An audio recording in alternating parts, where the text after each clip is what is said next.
That was tremendous this morning. Thank you, Pastor Morales. Thank you, Pastor Greg, Pastor Cassio, for the invitation to minister this tremendous conference. What a glorious, glorious week we have had, and we're not done. And so that's a wonderful, John chapter 9. My church, we're reading through the Bible plan that Pastor Olson and the Tempe Church have used for years. You know, following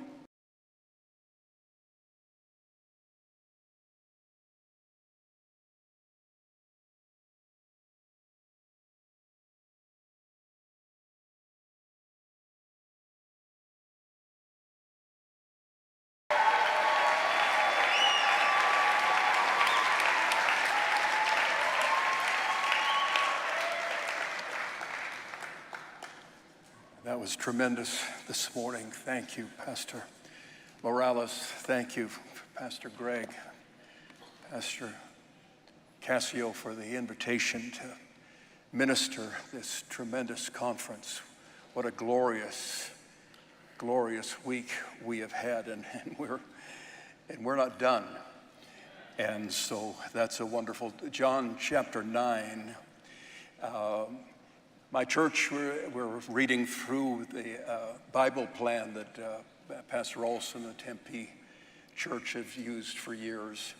You know, following Mark Olson's example has worked out pretty good for me over the years, and so not quitting now. And out of this, just reading through the Gospel of John earlier in the year, something really began to take hold of me. And I want to talk a little bit about that today. I'm talking about the sixth sign, and this is related to the sixth of seven signs that some people see as a structure in the Gospel of John. And so I want to just show this video in just 1 minute, but I have an alternative title, maybe more in keeping with the conference theme, Light for the Unknown.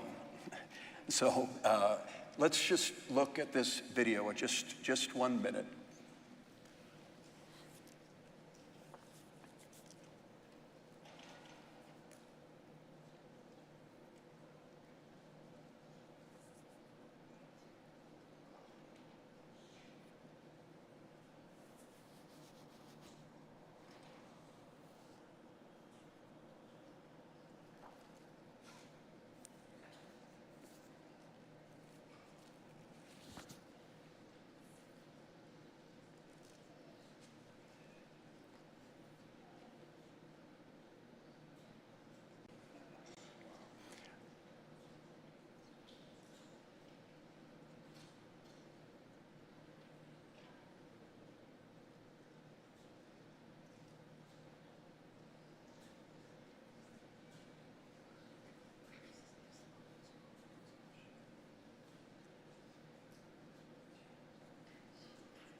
That'll do it. If you can keep that in your mind, whatever else I have to say today, that's part of God's creation, right? And that plant is seeking light because that light is giving it life, okay? And in our text, Jesus talks about him being the light of the world. And so if we're going to have life in our personal walk with God, if we're going to have life in our ministries, if we're going to be able to impart life to the people we minister to or the people that we witness to, we're going to have to receive the light of Jesus Christ. And having said that, the real danger, and this is what we kind of have to talk about in light of all of this, is that we need to avoid the blindness that comes with spiritual pride. So let's look at John chapter 9. I'm going to be referring to the whole chapter, but we don't have time to read all of that. But please read it on your own time. Now, as Jesus passed by, John chapter 9, verse 1, he saw a man who was blind from birth. And his disciples asked him, saying, Rabbi, who sinned, this man or his parents, that he was born blind? And Jesus answered, neither this man nor his parents sinned, but that the works of God should be revealed in him. And I must work the works of him who sent me while it is day. The night is coming when no man can work. As long as I am in the world, I am the light of the world.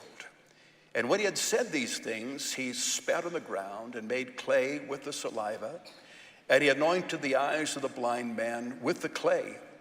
And he said to him, go wash in the pool of Siloam, which is translated sent. So he went and washed and came back seeing. Therefore the neighbors and those who previously had seen that he was blind said, is not this he who sat blind and begged? And some said, this is he. And others said, he is like him. And he said, I am he. I'm sorry, I read more than I was supposed to. God forgive me. Anyways, let's think about the light and the glory, first of all. So we've got 4 Gospels, right? And thank God for that. But I think we could say that the Gospel of John opens with the most glorious language of all of the Gospels. That doesn't mean it's better than all the other, just like its intro, right? In the beginning was the Word, and the Word was with God, and the Word was God. That's just getting right to it, huh? And the same was in the beginning with God, and all things were made by him, and without him was not anything made that was made. And in him was life, and that life was the light of men. And light shineth in the darkness, and the darkness comprehended it not. Later it will say, he came unto his own, and his own received him not. And that's one of the things that's going to come out in the gospel. But as many as received him, to them gave he the power to become the children of God.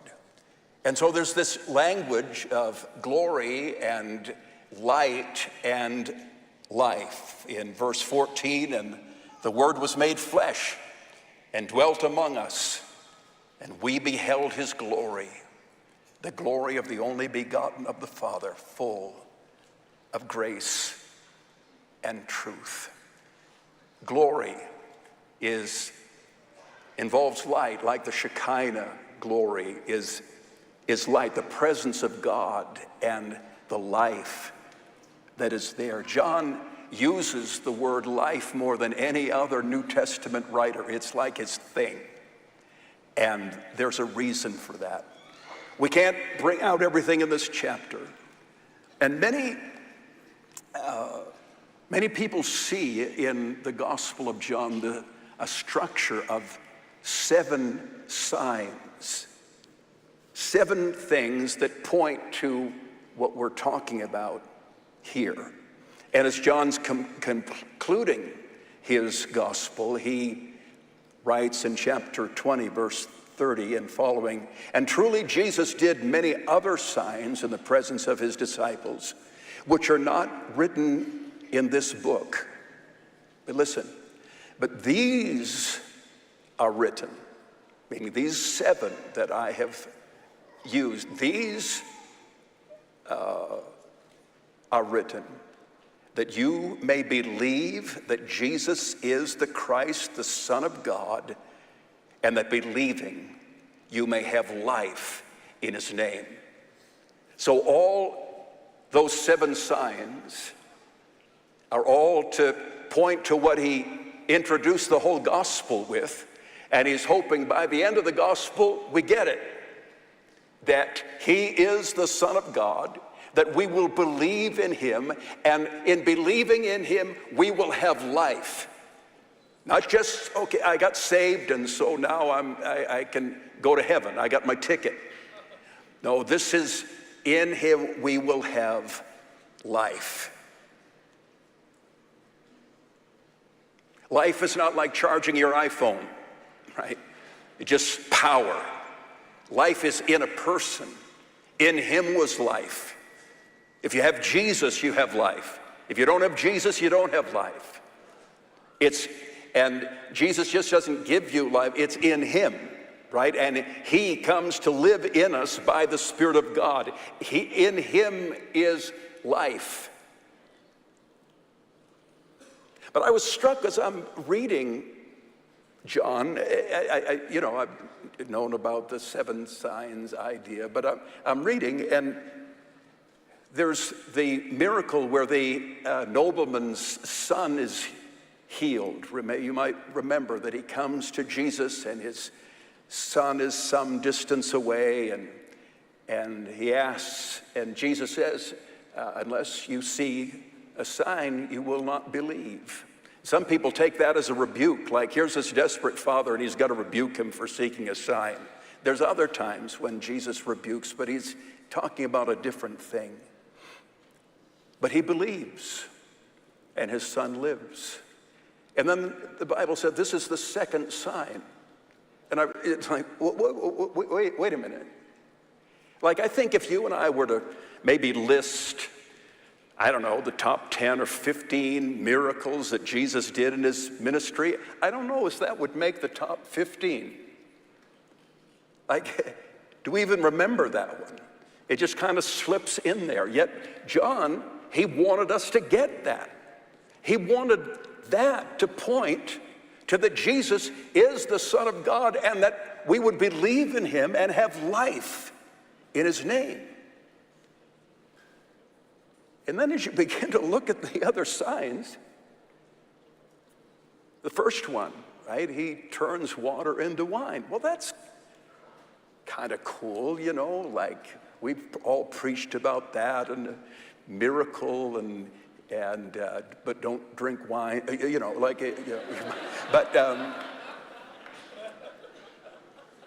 and then it's like, okay, but you talk about glory. How about the Mount of Transfiguration? I mean, that's glory, like to the max. And John doesn't even put that in his gospel. Isn't that strange? He wants us to see glory in these things. Healing of the man of Bethesda at the pool of Bethesda. Right? He passes over a multitude, heals this one guy, get up and walk, and the guy goes, apparently, it never says thanks and betrays him.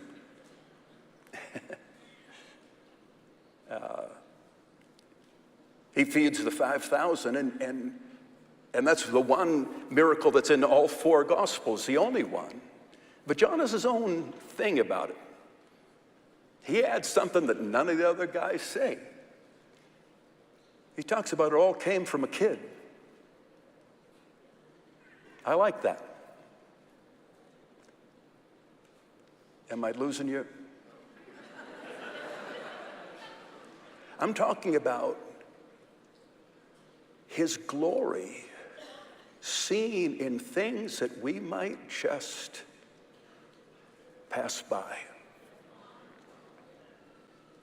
I think 50 some odd years ago, if you're driving down Lincoln Street and saw a little church building off to the side, you wouldn't think much of it.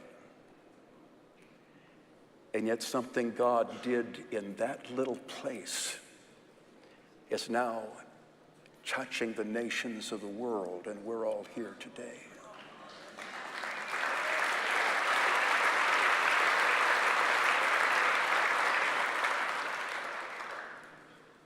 Because he visits and shows his glory.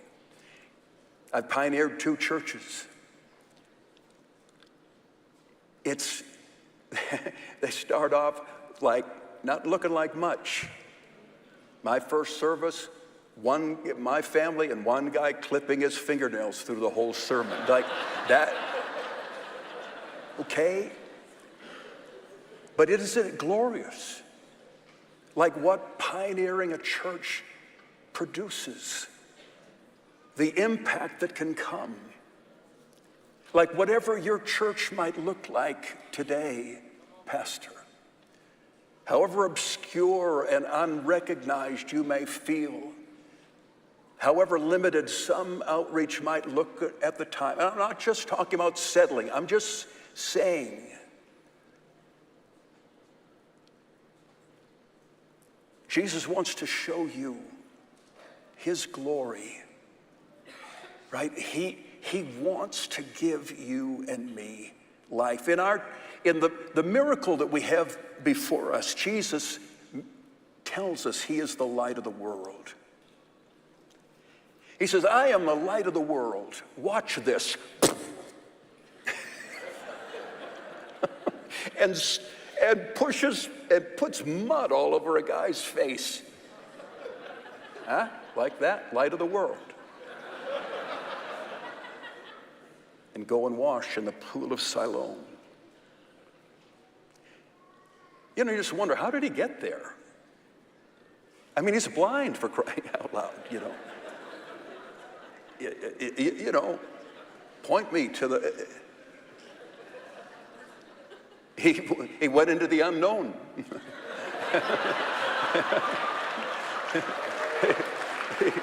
He went under the unknown with mud in his face. Been there. But he washed and he came back seeing. It's glorious. Jesus is the light of the world. John chapter 8, the chapter before, then Jesus spoke to them saying, I am the light of the world. He who follows me shall not walk in darkness, but have the light of life. See, it's having Jesus, having the light of the revelation of who he is life. Life in your walk with God. So it's not just religion. It's not just your spiritual calisthenics, right? It's not just your spiritual performance. It is life. Him alive in you. I am the light. And so here's the thing, like by the time we get to this one, there have been 5 signs. And they're all, you know, like 6 verses. The longest is like 15, I think, in terms of the story. But now we come to this one, and it's 41 verses, and it goes all the way into chapter 10. Like, whoa, wait a minute, you know. Because now he's got to bring out some issues. He's got to bring out some issues that keep us, perhaps, from seeing the light. Because we're not just talking about mere theology, and you need to have your theology right. You need to believe correctly about Jesus. Don't misunderstand. But like Pastor Cluck talked about earlier this week, you have to be able to spend time with God, spend time with Jesus. Like, receive life in your walk with God. If I can bring it back to that video image, right? That light, that's an image of the person of Jesus Christ, and we're going to turn to him, right? We're going to turn to him, seek him, trust him, long for him. As the deer pants for the water, so my soul longs after thee, oh God, right? And that's how we're going to grow in grace and knowledge of Jesus Christ. That's how our ministry is going to have any impact, because we give people Jesus. I think Pastor Elliott was talking about Pastor Mitchell telling them, when you give your testimony, don't just talk about God, say Jesus. And he used to tell us that, right, at the music scene. Don't just talk about God, talk about Jesus. Well, I know he is God, yeah, but that's how he has revealed himself. So let's look about the danger of blindness. And you know, when we start talking about Pharisees, we're always talking about them. You know, those Pharisees out there that go to we don't talk like this anymore, but the first church of the Frigidaire, remember we used to talk like that? Anyway, so, but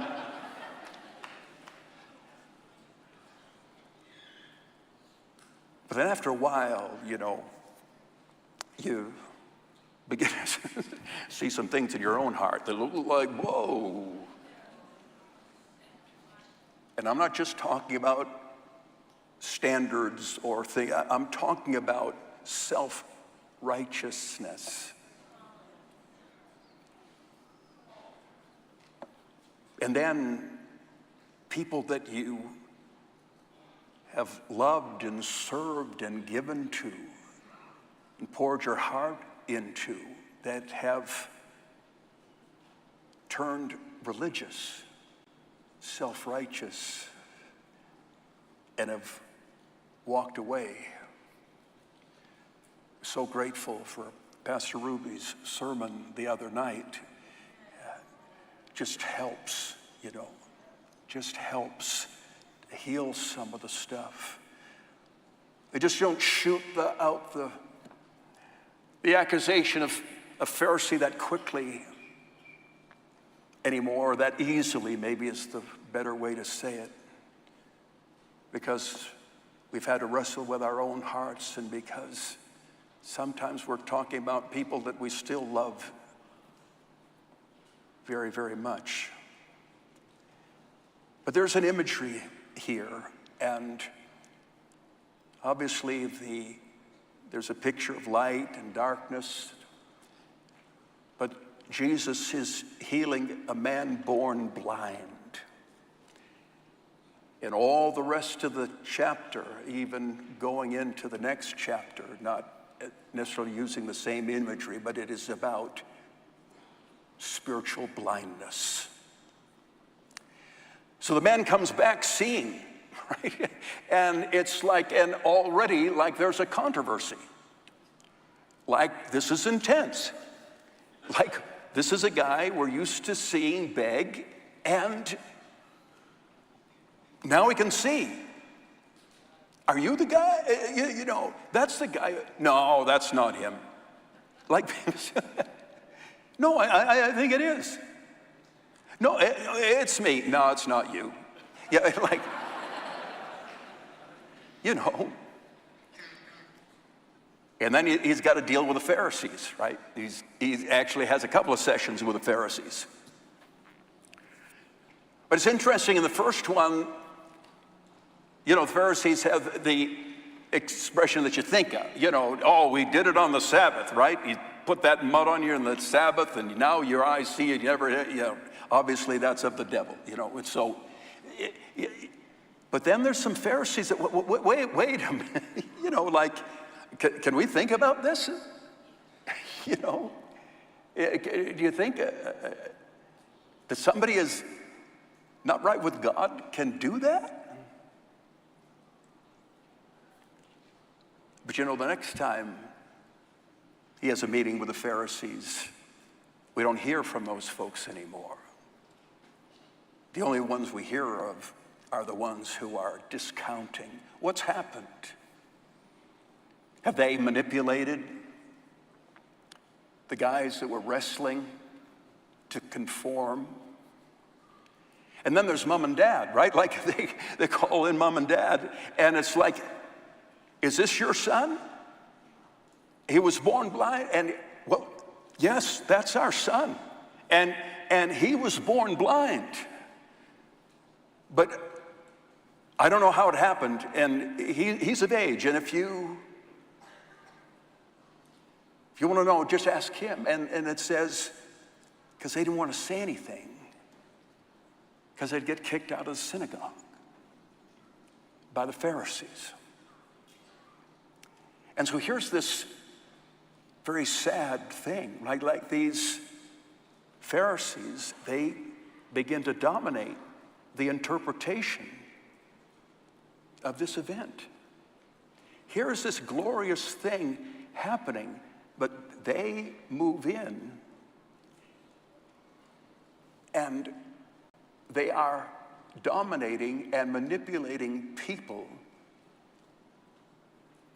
into rejecting what Jesus has done. And you know what? Pharisees are so harsh, aren't they?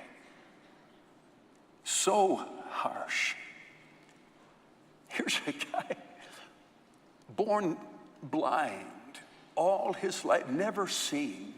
Here's really, and parents who had the agony of giving birth to this little life that's blind and had to live with it, and then accused. Well, yeah, that's probably because you're in sin, right? That's, you know, and so then they finally, like, they kicked the guy out of the synagogue. You were completely born in sins, and are you teaching us? And they cast him out. Well, Pharisees, weren't you born in sin too? Aren't we all? You know, Paul was a Pharisee.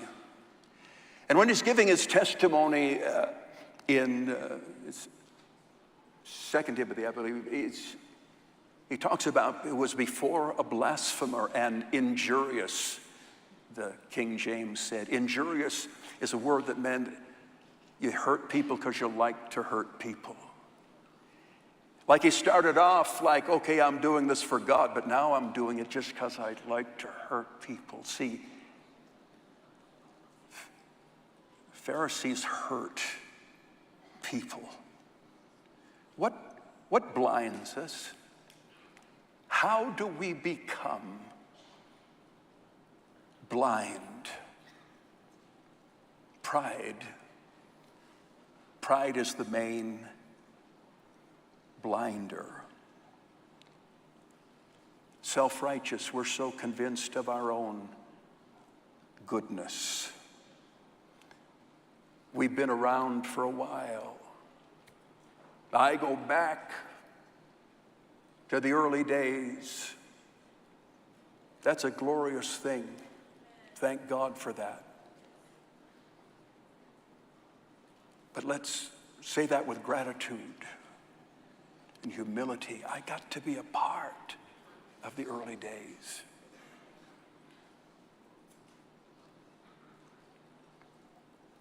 Consumed with other people's sins, right? Not looking at our own issues, but always gossiping and talking about other people's problems. Consumed with grievances. Somebody's wronged you, or you feel that they've wronged you.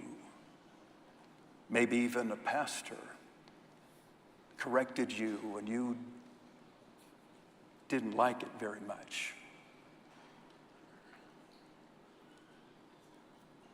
Well, I'm only bitter because I've been hurt. Okay, well, I get it, you know.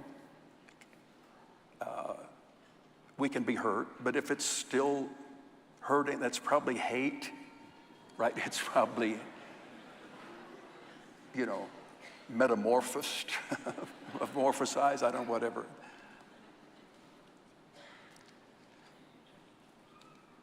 And I think willfulness, right? Like you can't trust a willful person. Why? Because they always want to do their own will, right? And so whatever their will is, they're going to just grab facts and alter facts, and you know, to make sure their will gets done.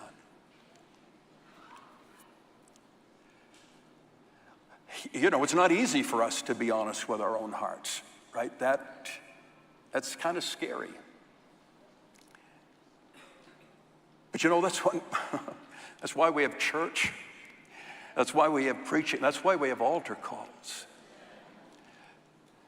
You know, had some surgery recently, and I haven't dared kneel yet. So still working on the walking thing, you know. So I've been kind of praying in my seat, and I just saw somebody just looked up. Somebody had come down, and I forget which morning it was, but it was just such a powerful sermon. The guy came down. I think he prayed for 60 seconds and went back to his seat. This isn't in my notes. I just, hey, guy, you didn't do it. Like I prayed before the statue of Mary at St. Paul's longer than that. And I could have do a few Hail Marys by the time you would, again, I'm not talking about, I'm timing you. But I just know, sometimes it takes some time to repent and wrestle that heart down into the place, and God, touch me, this is what I need. Anyway, sorry to meddle, but just,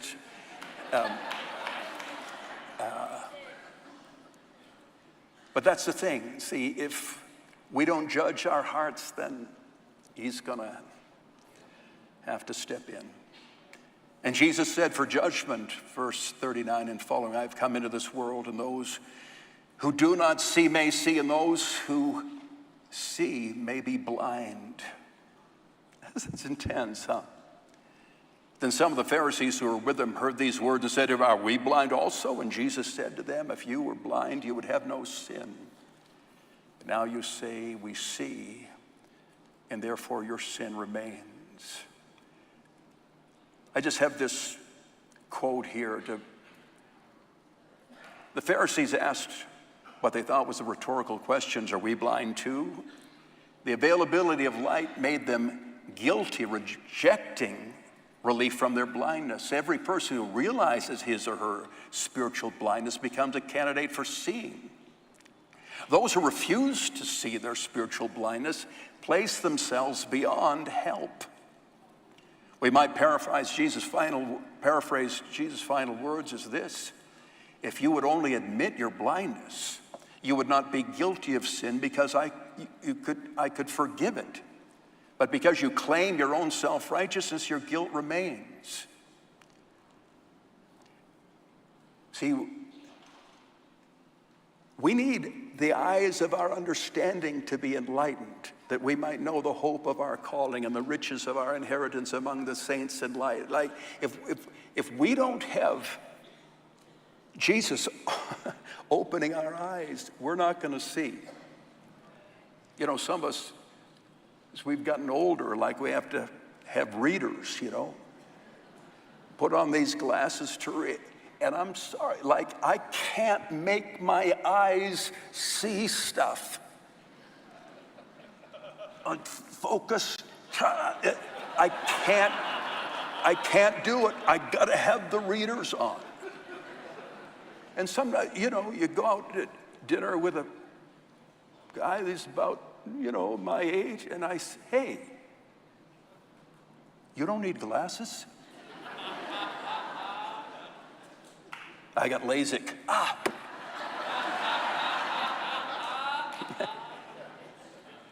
But see, it took somebody else to do it. It takes somebody else to heal our spiritual blindness. Only Jesus can do that. Let's think about Jesus opens eyes. We read, Jesus says, I talk in parables so people won't see. And you see, but I speak in parables so people won't. And that's not some Calvinist thing, like some people are chosen and some people aren't, and so Jesus, he tells parables so, the non-elect won't get it wrong and think they're elect and get saved, whatever. But what it's saying that, there are certain hearts. There are certain hearts. I'm going to speak, and they are not going to. see this and turn, right? And that's scary stuff to hear. See, the cross in and of itself is a stumbling block, right? To the Jews and to the Greeks, right? It's just for you and I to see Jesus Christ crucified, not a martyr dying for the cause, the Lamb of God dying for my sin, right? Like that's what it took. And when I got saved, that meant my sins were forgiven. That meant I'm accepted in the beloved. That means I'm adopted, all of that glorious stuff. But the fact that there's still wickedness in there that needs constant grace and ministry of the Spirit of God, like that's not going away until the rapture, or I get hit by a bus, whichever comes first, right? And so we need to walk softly. And that's how the revelation comes. So here's a guy, like, right, he's blind, he's never seen. Jesus slaps a bunch of mud on his face and says, go wash. And then he comes back and people say, hey, what happened? Well, that guy named Jesus, he told me to wash at the pool, so I walk, and now I see. And they say, well, where is he? I don't know. He hadn't seen Jesus yet. Right? He hadn't seen, and then the Pharisees asked, who do you think he is? Well, I think he's a prophet. That's the best category he had. But when Jesus heard he got cast out, Jesus is into the outcasts, right? In verse 36, Jesus heard that they had cast him out. And when he had found him, he said to him, do you believe in the Son of God? And he answered and said, who is he, Lord, that I may believe in him? How about that for a teachable spirit, right? Like, how about that? And as he kind of recognized, hey, that voice sounds like the guy was talking and saying, I'm the light of the world, right? And it's interesting because there was no interaction between them where the miracle first up, like he's slapping, and he doesn't say anything to the guy, that God didn't say anything to him. And Jesus said to him, you have now seen him. In fact, he is the one speaking to you. Then he said, Lord, I believe, and he worshiped him. One translation said he prostrated himself. He got to see Jesus. He's talking to these Pharisees, right? The man that's born blind, he's given him what for, He says, this man's a sinner. And he said, well, whether he's a sinner or not, I don't know.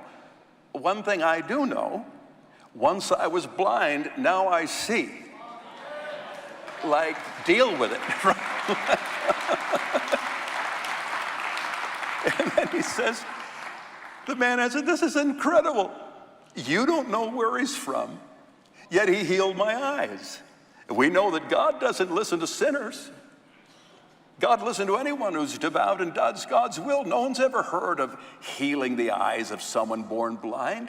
If this man wasn't from God, he couldn't have done this. Who are the blind ones?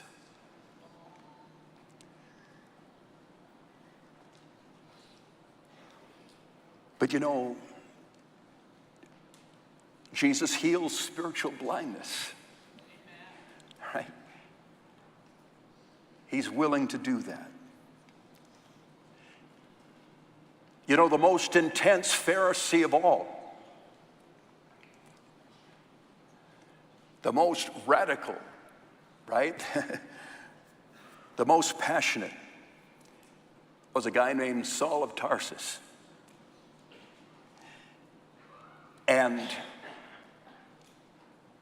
Jesus met him on the Damascus road, knocked him from his horse, yes, and blinded him. Ananias comes and prays for him, and scales fall from his eyes. And then the Apostle Paul, from that time, has this growing revelation of who Jesus is.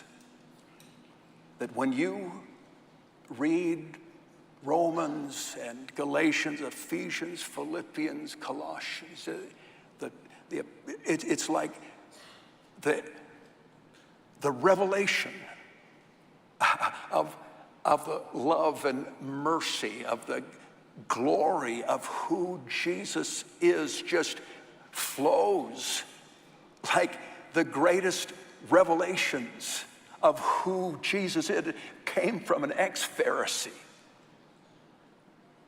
That means there's hope for us, right?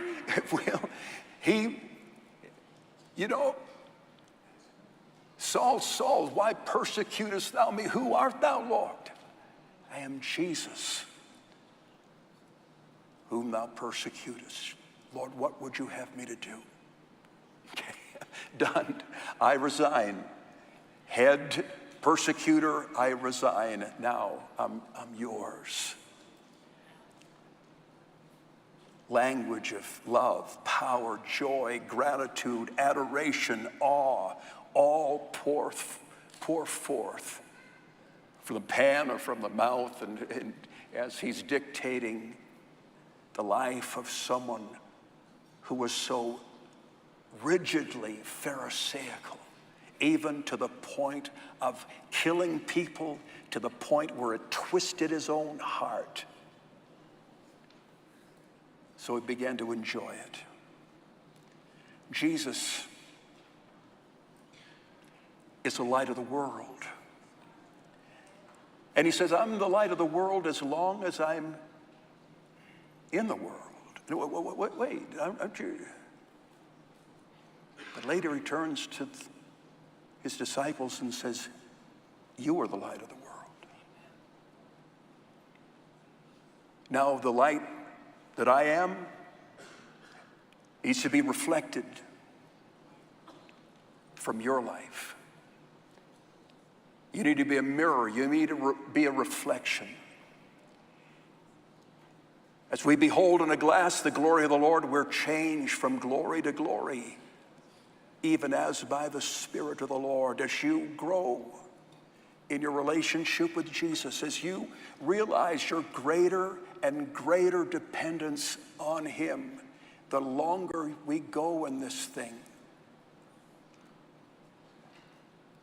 And he becomes more real, more powerful, more glorious.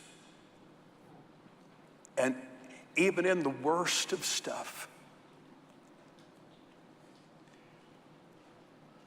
then when you are talking to some dear broken soul about Jesus, you're not just like a Jehovah's Witness or some other person just reciting something, that they had a script for. Like out of your heart, like he's there. He's there. They say that it's possible now, there's certain surgeries that can be done to help people who are blind to be able to see. He says, but it's particularly tough for people who were born blind or been blind since they were very, very small. Because even though the eyeballs themselves work, like the brain hasn't caught up yet. And so the brain can't determine things like distance and depth and different dimensions. And so there's a long learning curve. Eyes open, but then it takes some time for their brains to be totally restored so they can, that's kind of like us. Right? Like he opens our eyes. But then it's a lifetime, right, of following him, worshiping and trusting him, obeying it, being corrected by our pastor sometimes, seeing his life in them, that the brain gets renewed. If you're going into the unknown, you got announced last night, getting announced tonight, take Jesus with you. Amen. That's all that I have.